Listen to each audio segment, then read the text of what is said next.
Good morning. So last class में हमने digestion of proteins complete किया था।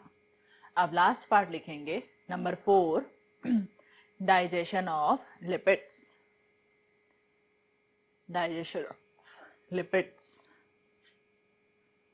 अब फिर से सेम सीक्वेंस फॉलो करेंगे। नंबर 1 लिखेंगे इन buccal cavity.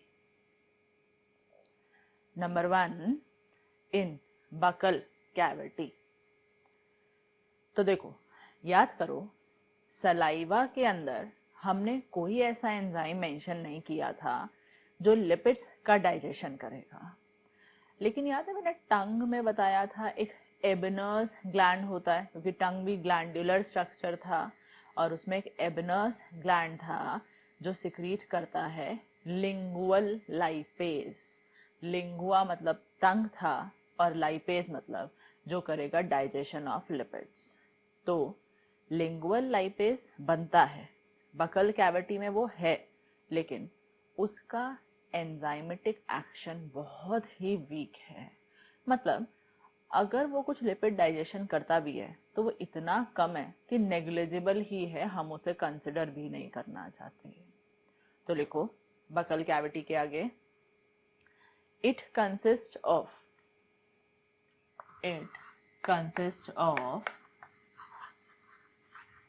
lingual lipase. It consists of lingual lipase, but it has negligible activity. It consists of lingual lipase, but it has negligible activity. अब लिखो number 2, in stomach. In stomach. अब stomach में भी याद करो, stomach में एक enzyme होता था गैस्ट्रिक लाइपेज। याद आ रहा है? सेम वही पेप्टिक सेल जो थे जिनका नाम चीफ सेल या जाइमोजेन सेल था, वही सेल जिसको बनाते थे। और मैंने वहीं पर आपको मेंशन करवाया था कि ये वाला एंजाइम इन्फेंट्स में अच्छा काम करता है, अर्ली एज में, और वहां पर अच्छे से डाइजेशन ऑफ लिपिड करता है। लेकिन एडल्ट में, मतलब इन्फेंट एज के बाद, इसका एक्शन कोई बहुत ज्यादा नहीं है, तो इसमें भी एक्टिविटी नेग्लिजिबल ही रह जाती है। तो हम कंपैरिजन कर रहे हैं पेनक्रियाटिक लाइपेज से, जो सबसे ज्यादा कंट्रीब्यूट करता है इन डाइजेशन ऑफ लिपिड्स। उसके कंपैरिजन में देख रहे हैं तो लिंगुअल लाइपेज और गैस्ट्रिक लाइपेज का एक्शन कंसिडरेबल नहीं है।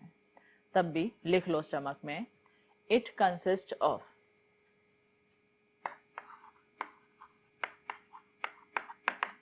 gastric lipase. It consists of gastric lipase, which shows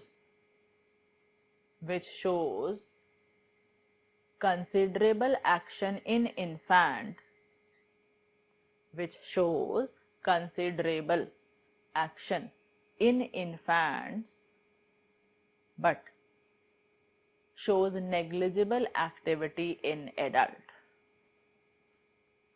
But shows negligible activity in adult. ठीक है, तो ये बात हुई स्टमक की। तो अभी तक हम समझ गए हैं कि कोई खास डाइजेशन ऑफ लिपिड अपने अंदर नहीं हुआ है। कोई खास क्या, मान के चलो अभी तक कोई लिपिड डाइजेशन हुआ ही नहीं है, और खाना अलोंग विद लिपिड कहाँ पहुंच चुका है? Small intestine. तो फिर से लिखो number 3, in small intestine. Number 3, in small intestine. Small intestine के अंदर फिर से लिखोगे ए पार्ट बाइल जूस। ए पार्ट है बाइल जूस। अब देखो, एक कहानी जो हमारी छूट गई थी, बाइल जूस का ही काम था to cause emulsification of fats. कुछ याद आया? मैंने लिखाया था बड़े बड़े फैट के छोटे छोटे टुकड़े करने को हम एमल्सिफिकेशन कहते हैं। एग्जैक्टली क्या है वो अभी समझते हैं डिटेल में। तो अब लिखो, अभी तक याद करो बाइल जूस में हर जगह लिख रहे थे no role in protein digestion, no role in carbohydrate digestion, no role in nucleic acid digestion. Finally bile juice has role in lipid digestion. तो लिखो बाइल जूस के आगे, it causes emulsification of fats, it causes emulsification of fats and this activates pancreatic lipase।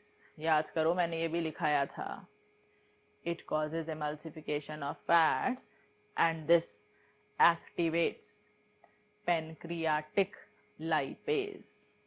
अभी सिर्फ इतना लिखो, समझाती हूँ अभी क्या है। अब लिखो B part pancreatic juice, B part है पेनक्रियाटिक जूस। इसके आगे लिखो कंसिस्ट ऑफ पेनक्रियाटिक लाइपेज, या इसे कहते हैं स्टिएप्सिन, कंसिस्ट ऑफ pancreatic lipase या स्टिएप्सिन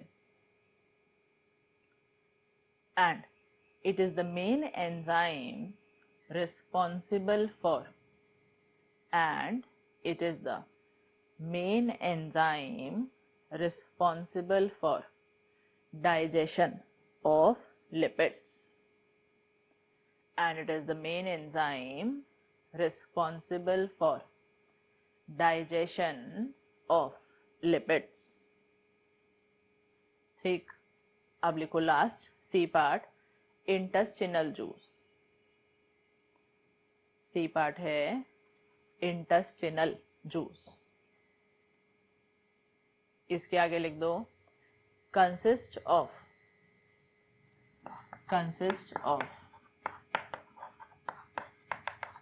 intestinal lipase,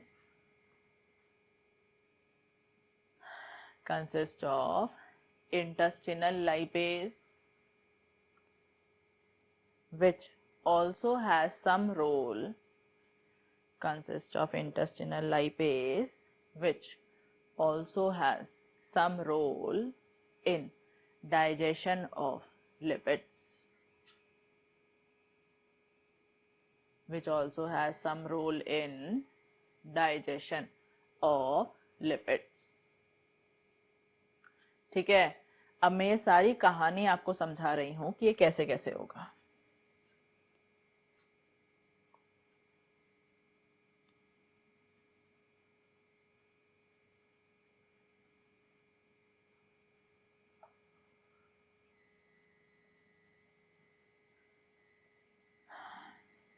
देखना ध्यान से यहाँ पे, सबसे पहले होगा फैट का एमल्सिफिकेशन।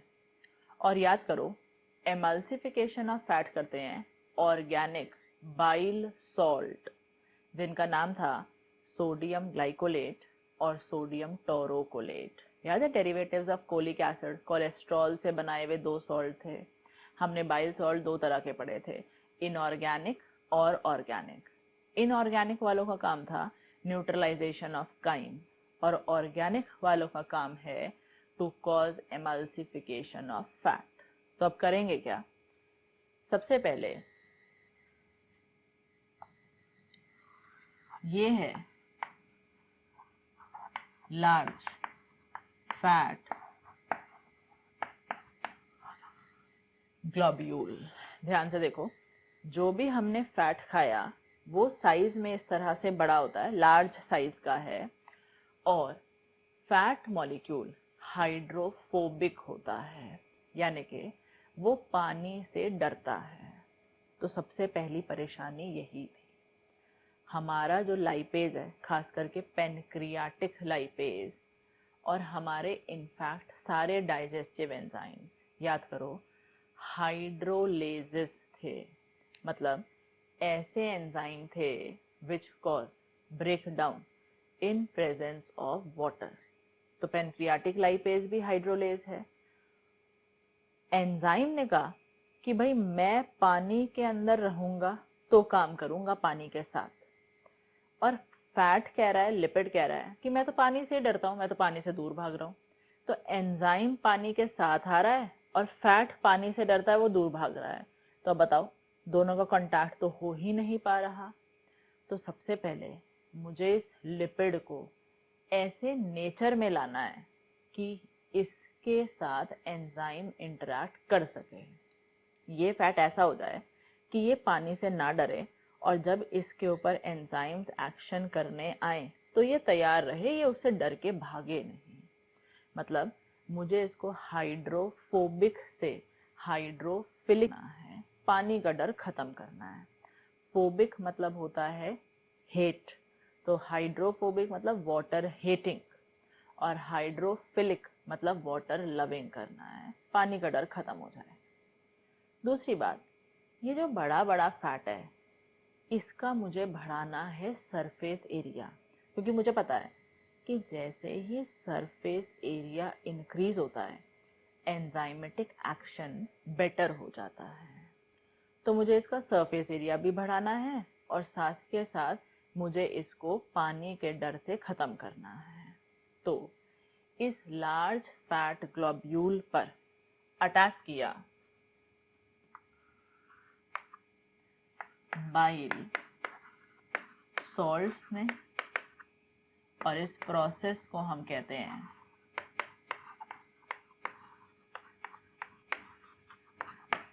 एमल्सिफिकेशन। और इसके बाद ये जो बन गए, ये हैं स्मॉल फैट ग्लोब्यूल, या इनको इमल्शन ड्रॉपलेट्स कहते हैं, और ये इनके ऊपर चिपके हुए हैं बाइल सॉल्ट। ये सब जगह बाइल सॉल्ट है। क्योंकि बाहर बाइल सॉल्ट चिपक गए हैं तो इनका पानी का डर खत्म हो गया है। अब ये कुछ ऐसे ऑर्गेनाइजेशन में है कि बीच का सेंटर का पार्ट हाइड्रोफोबिक है और बाहर जितना भी पार्ट है वो सारा हाइड्रोफिलिक है। मतलब इनका पानी का डर खत्म हो गया। ठीक है, तो ये नोट डाउन करो और लिखो इसके आगे,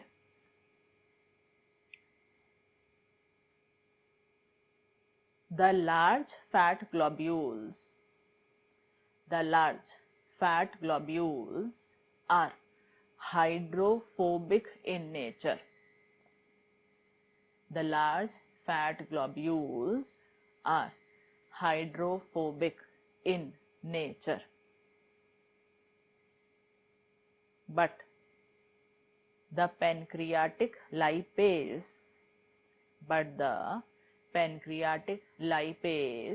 is a type of hydrolase. But the pancreatic lipase is a type of hydrolase. So, requires water for its action. So, requires water for its action. क्या कहा मैंने? The large fat globule is hydrophobic, but the pancreatic lipase is a hydrolase. So, requires water for its action. That is why emulsification of fats is necessary. That is why emulsification of fat is necessary. Bracket में लिख दो, it is done by organic bile salts. It is done by organic bile salts.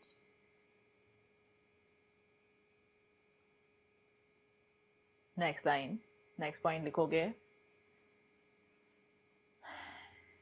emulsification is a process. Emulsification is a process by which large fat globule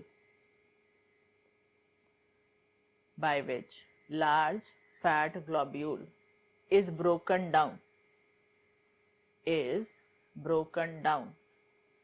into small fat globules, comma, this increases the surface area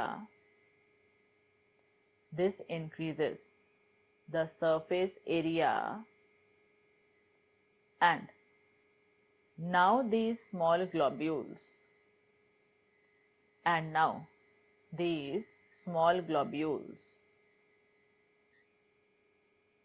not hydrophobic,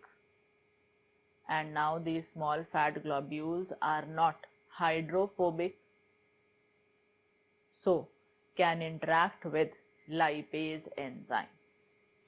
Are not hydrophobic, so can interact with lipase enzyme. ठीक है, ये जो fat है, चाहे मैं इसको लिखूं चाहे मैं इसको लिखूं, ये दोनों फैट ट्राइग्लिसराइड हैं। ये भी ट्राइग्लिसराइड है,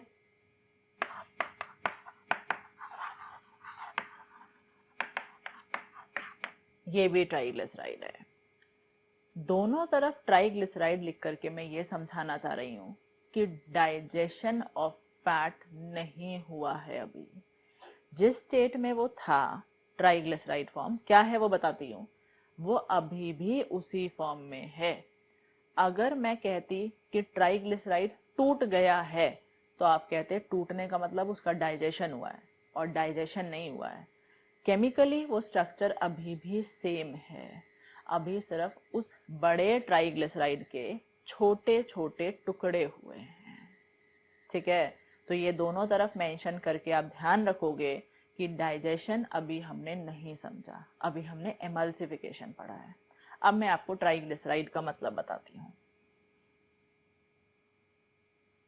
इसी के नीचे नीचे लिखते जाना है।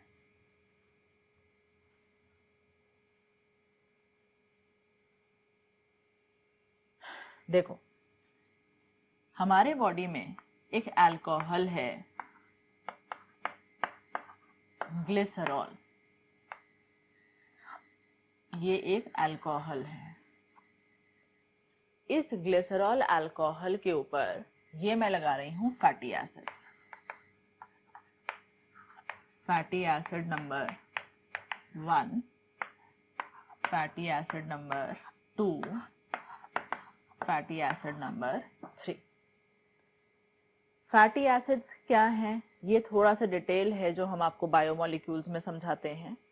फिलहाल समझो बस, ट्राइग्लिसराइड का मतलब है ग्लिसरॉल के ऊपर लगे हैं 3 फैटी एसिड। अगर मैंने उसमें से एक फैटी एसिड हटा दिया, 2 ही बचे, तो मैं इसे डाइग्लिसराइड कहूंगी। 2 हटा दिए, 1 ही बचा, तो मैं इसे मोनोग्लिसराइड कहूंगी।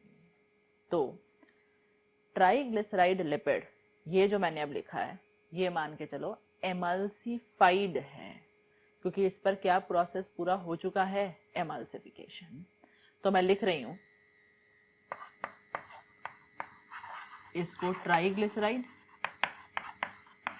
और इसके ब्रैकेट में मेंशन कर रही हूं एमल्सिफाइड फैट।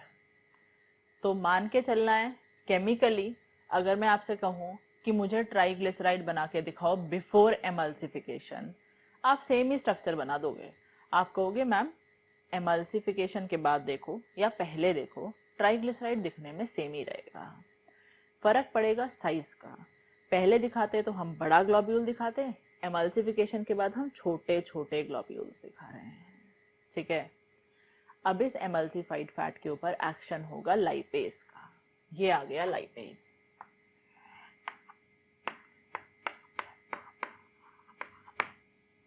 मैं सिर्फ लाइपेज लिख रही हूँ, आपको मान के चलना है कि बस थोड़ा बहुत एक्शन इंटेस्टिनल लाइपेज का है, बाकी मेन एक्शन तो पेनक्रियाटिक लाइपेज का ही है। तो लाइपेज ने जब एक्शन किया तो मान लो इसके ऊपर यहाँ अटैक किया और एक फैटी एसिड तोड़ के अलग कर दिया। सो अब स्ट्रक्चर में मैं लिखूंगी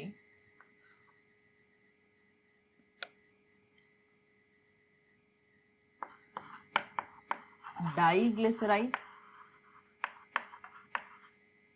प्लस फैटी एसिड नंबर 3।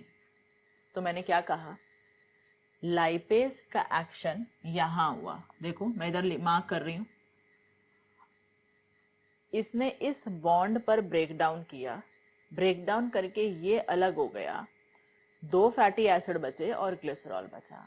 इस बचे हुए स्ट्रक्चर को क्या कहते हैं, डाइग्लिसराइड। वो तो अलग हो गया। अब इस डाइग्लिसराइड के ऊपर फिर से एक्शन हुआ लाइपेज का, फिर लाइपेज का एक्शन हुआ, तो मान लो इस बार यहां से बॉन्ड टूटा, फिर बॉन्ड टूटा, फैटी एसिड नंबर 2 निकला। अब एक फैटी एसिड बचा है और ग्लिसरॉल बचा है, अब इसे कहेंगे मोनोग्लिसराइड।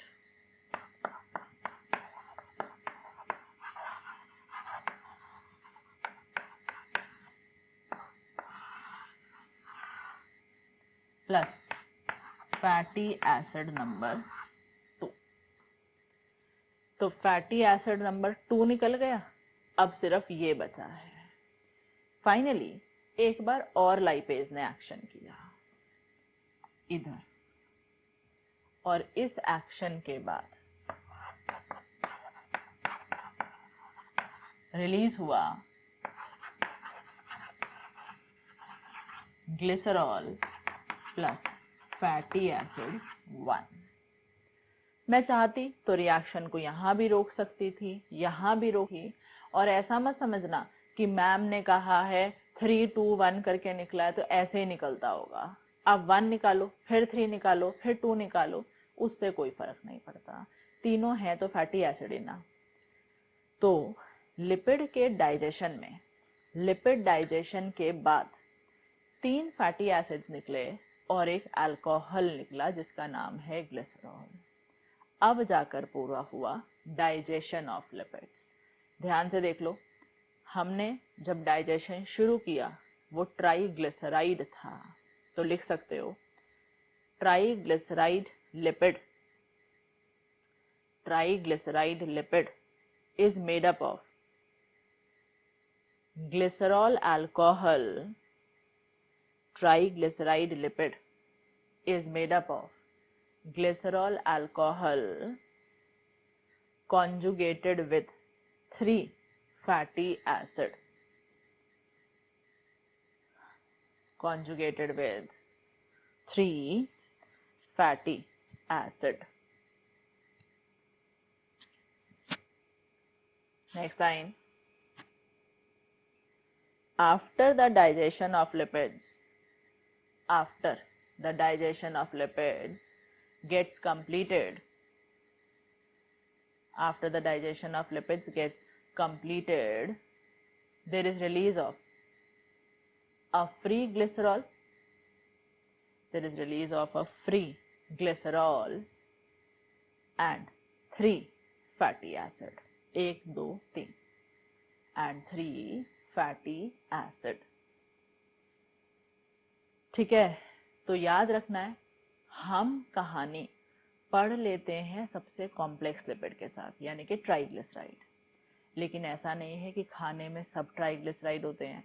डाइग्लिसराइड भी हो सकता है, मोनोग्लिसराइड भी हो सकता है, कुछ भी हो, लेकिन लिपिड के डाइजेशन से पहले क्या करना पड़ेगा, एमल्सिफिकेशन, तभी एक्टिवेट होता है पेनक्रियाटिक लाइपेज।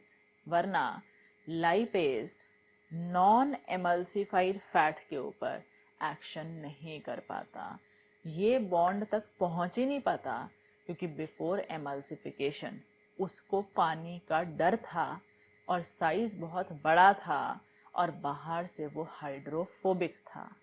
एमल्सिफिकेशन के बाद ही वो क्या बना है, हाइड्रोफिलिक। ठीक, ये हमने खत्म किया process of digestion of food. अब चैप्टर का नाम था डाइजेशन एंड एब्जॉर्प्शन। तो अब हम नेक्स्ट टॉपिक शुरू करेंगे, absorption of food.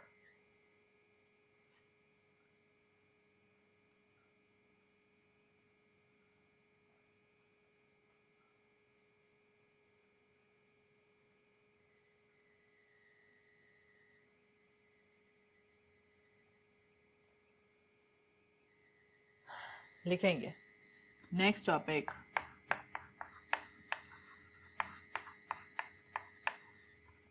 Absorption of food.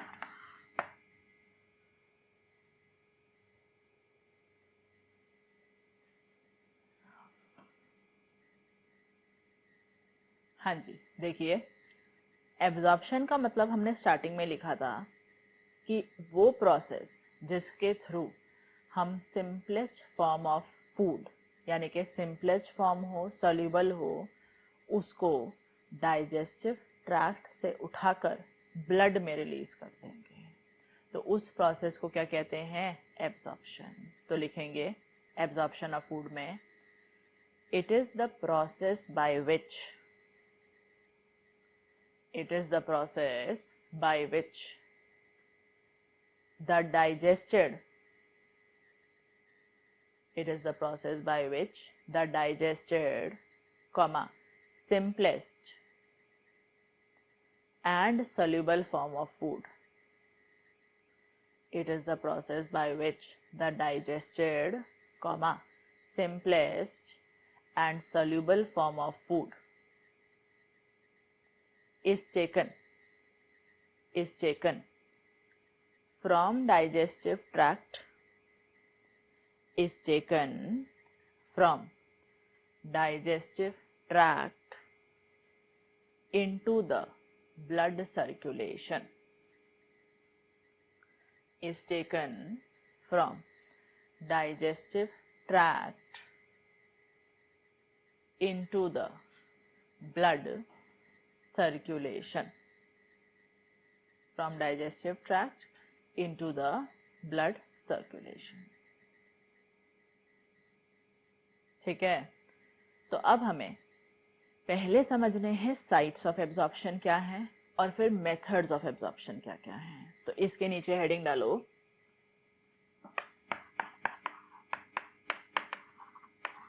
Sites of absorption.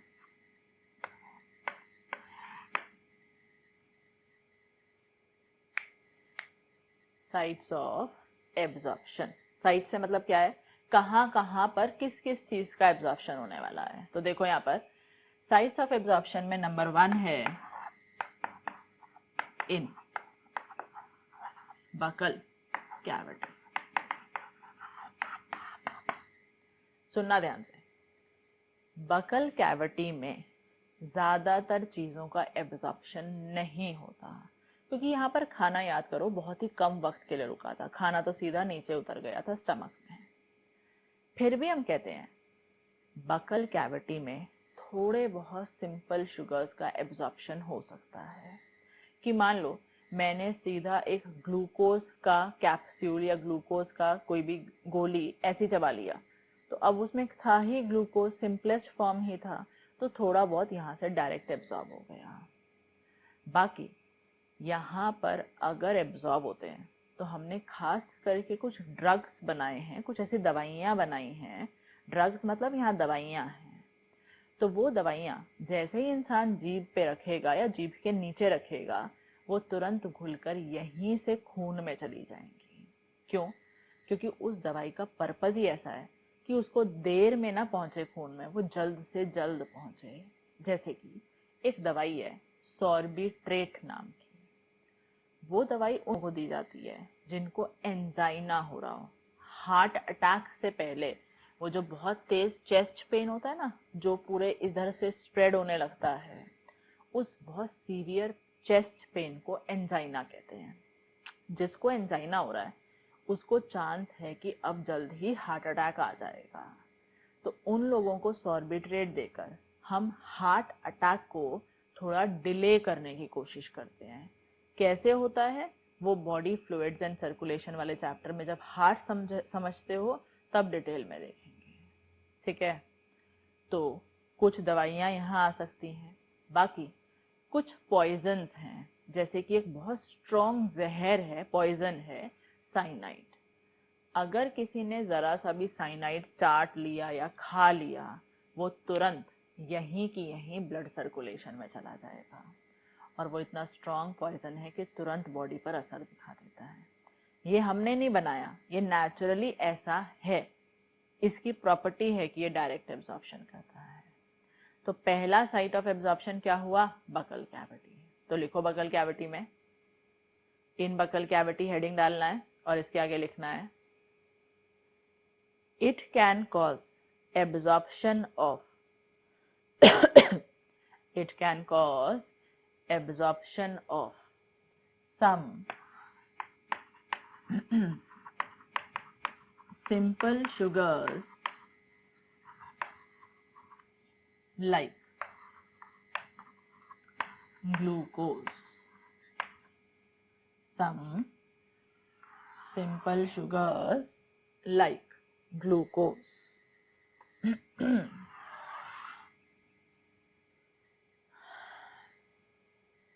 Next, buccal cavity में some drugs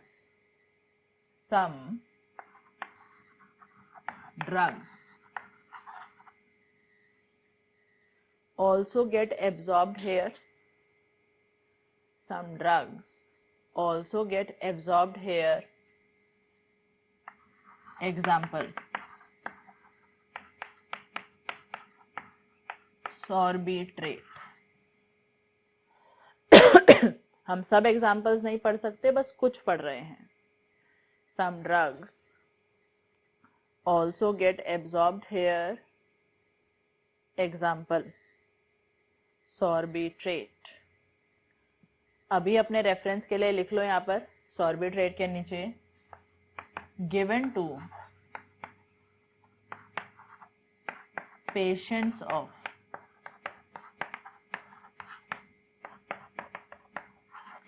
angina. angina मतलब severe chest pain. सब समझोगे आगे बॉडी फ्लूइड्स वाले चैप्टर में, हार्ट वाले चैप्टर में। तो बकल कैविटी में there is absorption of some simple sugars like glucose. दूसरा, absorption of some drugs like sorbitrate given to patients of angina, and angina means severe chest pain. तीसरा लिखो, some poisons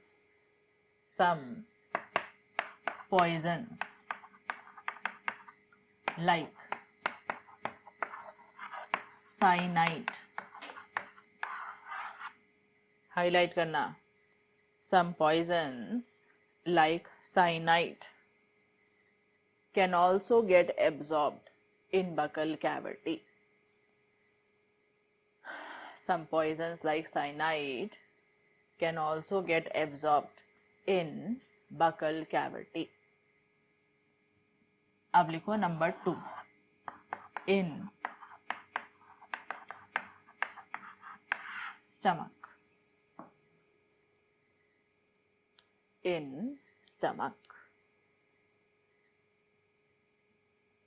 हाँ जी, देखेंगे stomach में थोड़े बहुत simple sugars absorb हो सकते हैं। डाइजेशन नहीं हुआ था कार्बोहाइड्रेट का, याद करो, मैंने कहा कोई डाइजेस्टेड फॉर्म है, सिंपलेस्ट फॉर्म ऑफ शुगर है, तो यहाँ एब्जॉर्ब हो सकती है। तो थोड़े बहुत सिंपल फॉर्म ऑफ शुगर्स, थोड़ा बहुत पानी, नेग्लिजिबल लेकिन थोड़ा बहुत होता है, और अगर किसी इंसान ने अल्कोहल कंज्यूम किया, शराब पी है, तो सारा का सारा अल्कोहल पेट से ही यानी कि डाइजेस्टिव ट्रैक्ट से सीधा खून में चला जाता है। मतलब अल्कोहल इंटेस्टाइन तक नहीं पहुंचता, वो स्टमक से ही कहाँ ट्रांसफर हो गया, ब्लड में। तभी अगर कोई अल्कोहल कंजम्पशन करता है तो उसके खून में अल्कोहल आने के बाद नर्वस सिस्टम पर, आंखों पर असर शुरू कर देता है। तभी उस इंसान को थोड़ा धुंधला दिखने लगता है, वो आंखें ऐसी ऐसी करके देखता है, टनल विजन कहते हैं ऐसे। थोड़ा सा बॉडी बैलेंस बिगड़ने लगता है, क्योंकि हमारे ब्रेन में एक हिस्सा होता है सेरिबेलम, वो अल्कोहल से सप्रेस हो जाता है। तो अगर इंटेस्टाइन तक अल्कोहल जाता और फिर खून में जाता तो वक्त ज्यादा लगता, क्योंकि स्टमक को इंटेस्टाइन तक खाना पहुंचाने में, याद करो, 3 से 4 घंटे लगते हैं। तो अल्कोहल भी तो इतनी देर में पहुंचता, तो लोगों के ऊपर शराब का असर बड़े घंटों बाद दिखाई देता। लेकिन शराब का असर तो कुछ ही देर में दिखने लगता है, क्योंकि वो सारा अल्कोहल कहाँ एब्जॉर्ब हो जाता है, स्टमक में। तो लिखोगे in stomach. It can cause absorption of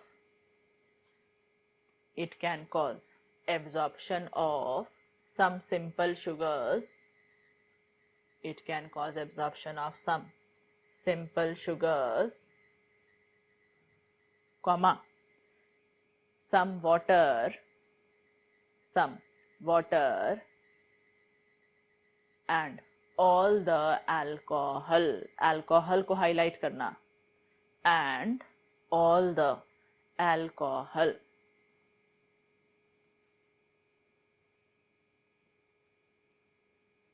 ठीक है, तो ये हुआ नंबर 2 इन स्टमक। अब लिखो number 3 in small intestine. In small intestine.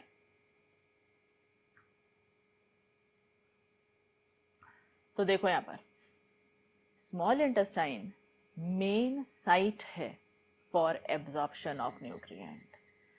Mainly खाना जहाँ एब्जॉर्ब होता है, जहाँ पानी एब्जॉर्ब होता है, वो साइट ही कौन सी है, स्मॉल इंटेस्टाइन। मैं ये बातें समझा चुकी हूँ, एक बार फिर समझा रही हूँ। Majorly carbohydrate, simplest form, amino acids, lipid digested product, nucleic acid digestion product, सबके सब न्यूट्रिएंट्स, विटामिन यही एब्सॉर्ब होंगे। और maximum amount of water absorption, लगभग 70% पानी भी यही एब्सॉर्ब होता है। यहाँ पर 3 हिस्से थे, डियोडेनम, जजनम, इलियम। जो जजनम था वो सबसे वैस्कुलर पार्ट था, उसमें ना सबसे ज्यादा ब्लड सप्लाई थी। तो मेजरली जो पानी एब्जॉर्ब होना है वो जजनम में ही होना है। उसके अलावा हम कहेंगे कि मिला करके तीनों पार्ट में 70% वाटर एब्जॉर्ब हुआ। इसके अलावा मैंने आपको समझाया था बचा हुआ 30% पानी लार्ज इंटेस्टाइन के कोलन में एब्जॉर्ब होता है, लेकिन स्पीड से एब्जॉर्ब होता है, जितना गया सारा का सारा एब्जॉर्ब होता है। तो स्मॉल इंटेस्टाइन ने अमाउंट वाइज ज्यादा किया, लेकिन इस बात पर ध्यान नहीं दिया कि मैं सारा का सारा कर लूं और स्पीड से करूं। लार्ज इंटेस्टाइन ने अमाउंट वाइज कम किया 30%, लेकिन स्पीड से किया और जितना आया सारा कर लिया। इसीलिए एनसीईआरटी पढ़ोगे ना, तो एनसीईआरटी ने स्मॉल इंटेस्टाइन के नीचे एब्जॉर्प्शन ऑफ वाटर मेंशन ही नहीं किया है, सिर्फ लार्ज इंटेस्टाइन के नीचे किया है। तो इससे ये मत कंफ्यूज होना कि मैम तो कह रही थी absorption of water small intestine में ज्यादा होता है।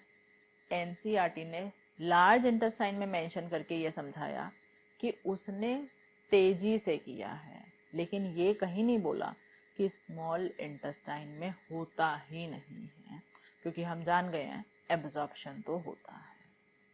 ठीक है, तो लिखोगे स्मॉल इंटेस्टाइन में it is the main site, it is the main site for absorption of It is the main site for absorption of nutrients, vitamins, and water. It is the main site for absorption of nutrients, vitamins, and water. इसी के नीचे star लगा के लिखना, इसी के नीचे star लगा के लिखना, about 70% water is absorbed in small intestine. फिर से लिख रहे हैं ये बात, about 70% water gets absorbed in small intestine. और इसके ब्रैकेट में लिख मैक्सिमम इन जजनम, मैक्सिमम इन जजनम. अगर कोई फर्दर पूछ ले कि स्मॉल इंटेस्टाइन के कौन से हिस्से में, तो आपको जवाब पता है जजनम, मैक्सिमम इन जजनम. अब लिखो last, fourth part in large intestine. In large intestine, large intestine आप ऑलरेडी जानते हो, एब्जॉर्प्शन ऑफ वाटर होता है, थोड़े बहुत ड्रग्स, दवाइयाँ यहाँ एब्जॉर्ब हो सकती हैं, और थोड़े बहुत मिनरल्स. तो लिख दो लार्ज इंटेस्टाइन में it causes absorption of the remaining water, it causes absorption of the remaining water, comma, some drugs, comma, some minerals, etc. Absorption of some drugs, some minerals, etc. फिर से इसके नीचे star लगा के एक point लिखो, approximately, large intestine absorbs, approximately, large intestine absorbs the remaining 30% water, absorbs the remaining 30% water, but it absorbs most of the water,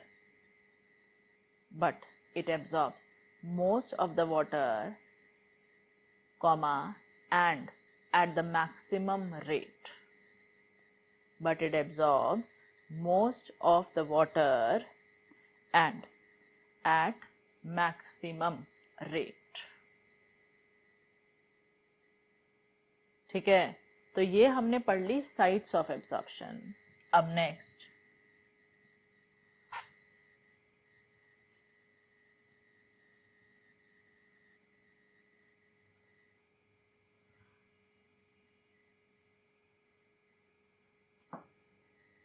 लिखोगे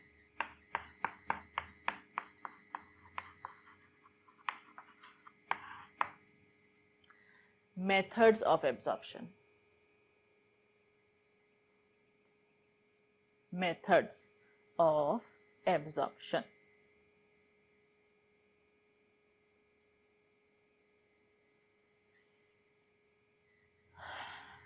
हाँ जी, अब देखोगे यहाँ, अब हमें समझ रहे हैं कौन कौन से तरीके हैं एब्जॉर्प्शन ऑफ फूड करने के, जिसमें हम एब्जॉर्प्शन ऑफ लिपिड्स अलग से पढ़ेंगे. तो हम 3 मेथड्स पढ़ेंगे. लिखो, there are 3 different methods involved. There are 3 different methods involved. Number 1, passive method.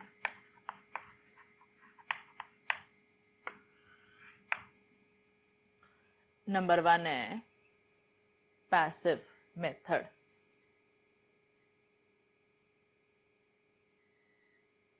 चलो सुनो, यहाँ पर ध्यान से सुनना.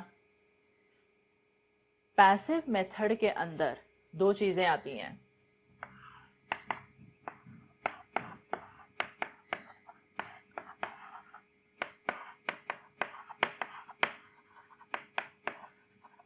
सिंपल डिफ्यूजन,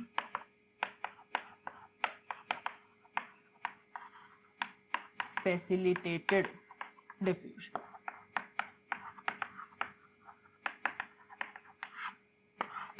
सुनना पहले, फिर मैं लिखाती हूं, पहले सुनो। पैसिव मेथड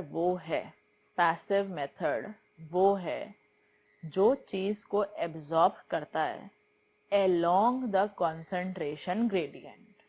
फॉर एग्जाम्पल, ये एक सेल है, इस सेल के बाहर पानी ज्यादा है या ग्लूकोज ज्यादा है, और सेल के अंदर पानी कम है, ग्लूकोज कम है।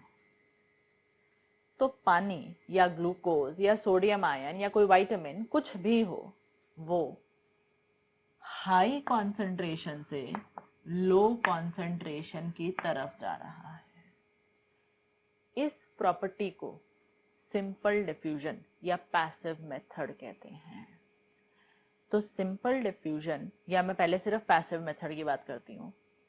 पैसिव शब्द हम बायो में वहां यूज करते हैं जिस काम को करने में एनर्जी यानी कि एटीपी खर्च नहीं हो रही। एटीपी खर्च किए बिना आप सिर्फ चीज को हाई कॉन्सेंट्रेशन से लो कॉन्सेंट्रेशन में ले जा सकते हो।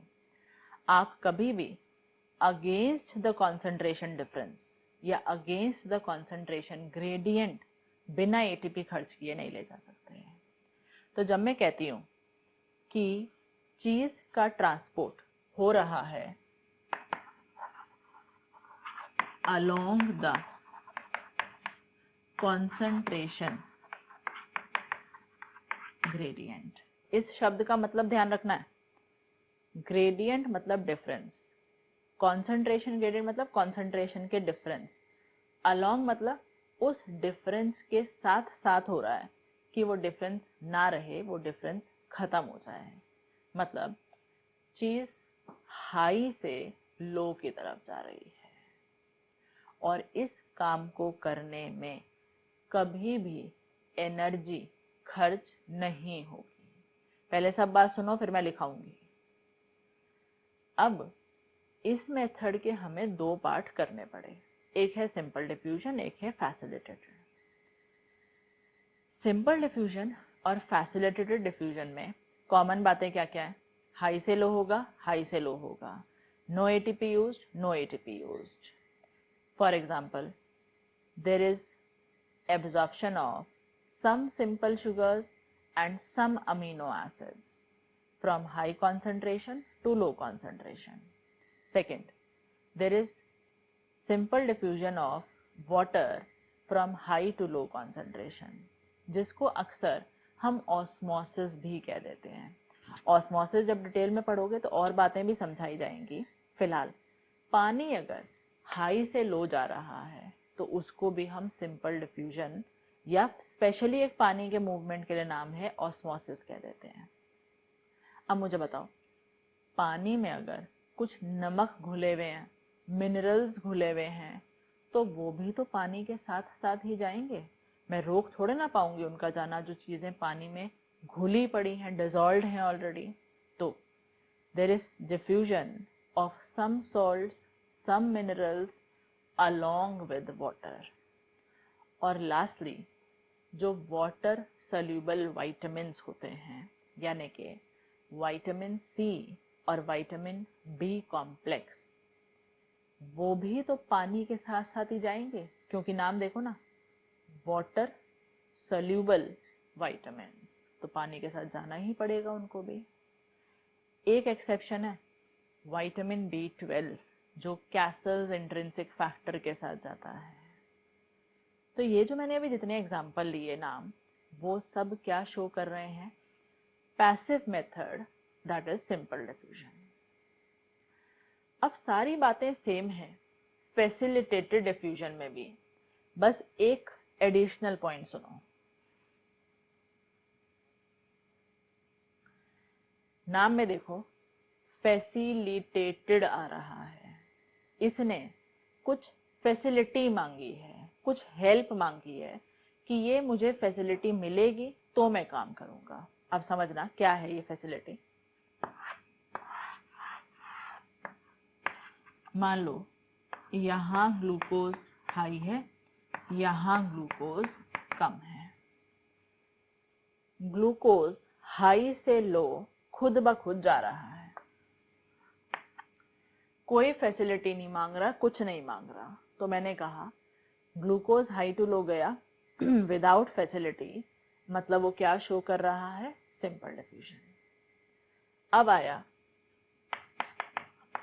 फ्रक्टोज, ये हाई है, ये लो है, इसको भी हाई से लो ही जाना है। अब हाई से लो जाना है तो एनर्जी तो नहीं मिलेगी, एटीपी तभी मिलती है जब अगेंस्ट जाओ। तो फ्रक्टोज से कहा गया भाई ठीक है हाई से लो चला जा खुद से। इसने कहा मैं ना खुद नहीं जाऊंगा, मुझे कुछ फैसिलिटी दो। अब इससे कहा बता भाई किस तरह की फैसिलिटी चाहिए तुझे।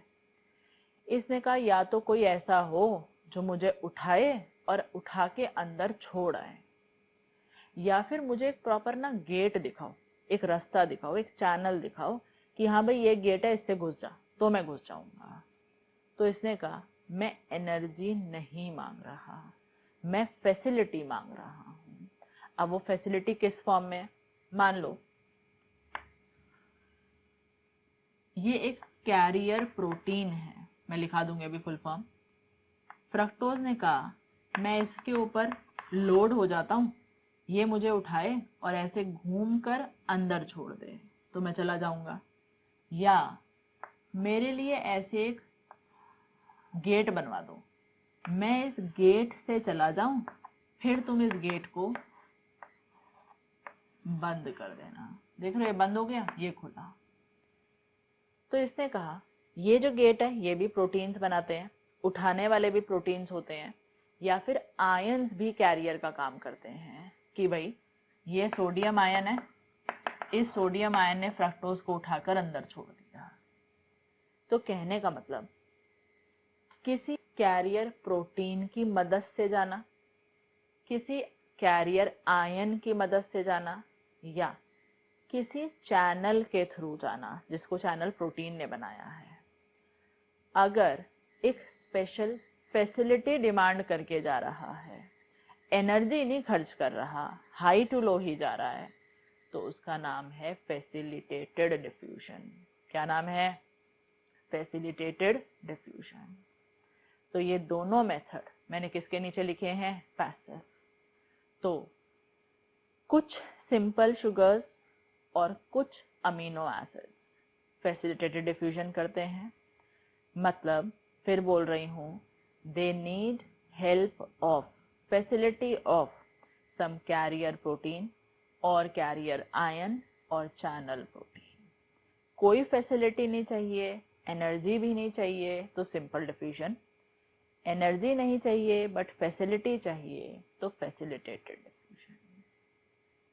ठीक है, अब लिखेंगे। आपने लिखा नंबर 1, पहले हेडिंग डाला सबने methods of absorption. Methods of absorption के नीचे लिखो नंबर 1 पैसिव मेथड। नंबर 1 है पैसिव मेथड। लिखो पैसिव मेथड में this transport occurs along the concentration gradient। जैसे मैंने लिखा था this transport occurs along the concentration gradient that is from high concentration to low concentration, that is from high concentration to low concentration।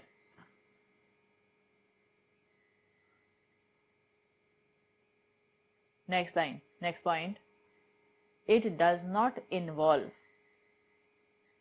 use of any energy or ATP। It does not involve use of any energy or ATP।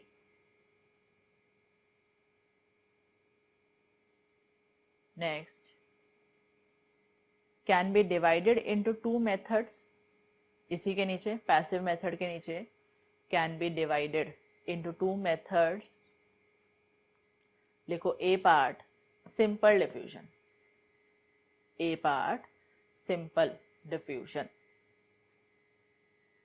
फिर से लिख दो एक बार simple diffusion के नीचे, occurs from high to low concentration, occurs from high to low concentration without use of ATP, occurs from high to low concentration without use of ATP। लिखो इसके नीचे example number 1, example number 1, absorption of water, number 1 absorption of water। example number 2, absorption of some salts and minerals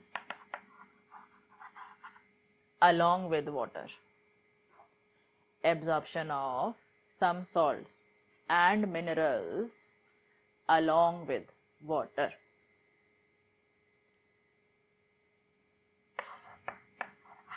example number 3,